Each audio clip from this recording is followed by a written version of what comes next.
மாமா வாங்க வாங்க மாப்பிள உட்காருங்க. என்ன மாப்பிள எப்பயுமே தீபாவளிக்கு 3 நாளைக்கு முன்னாடி தான் வருவீங்க, என்னடா 10 நாளைக்கு முன்னாடி வந்துட்டீங்க? அது ஒண்ணும் இல்ல மாமா, பக்கத்துல ஒரு வேலையா வந்தேன், அப்படியே உங்களையும் பார்த்துட்டு போலான்னு வந்தேன்.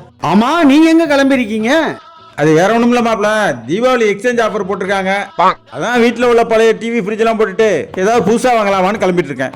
நானும் அந்த எக்ஸ்சேஞ்ச் விஷயமா தான் உங்களை பார்க்க வந்தேன். அப்படியா? ஆமா, நீங்க எதை கொடுத்துட்டு எதை மாத்த போறீங்க? இந்த பவுன் விலையெல்லாம் தாறுமாறா ஏறிட்டு இருக்கு மாமா. ஆமா மாப்பிள, 1 லட்சத்தை நெருங்கிட்டோம்ல. அதான் மாமா, என்னட்ட வைரம் இருக்கு, உங்கள்கிட்ட தங்கம் இருக்கு. இந்த வைரத்தை கொடுத்துட்டு அந்த தங்கத்தை வாங்கிட்டு போலான்னு வந்தேன். மாப்பிள என்கிட்ட ஒரு 40-50 பவுன் தங்கம் தேரும், உங்கள்கிட்ட வைரம் இருக்கா? இருக்கு மாமா, நீங்க தானே கொடுத்தீங்க. நான் கொடுத்தனா?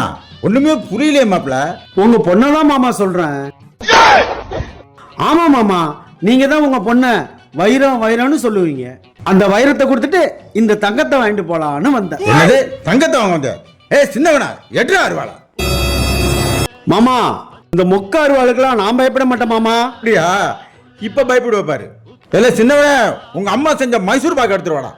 என்னது அத்தை செஞ்ச மைசூர் பாக்கா?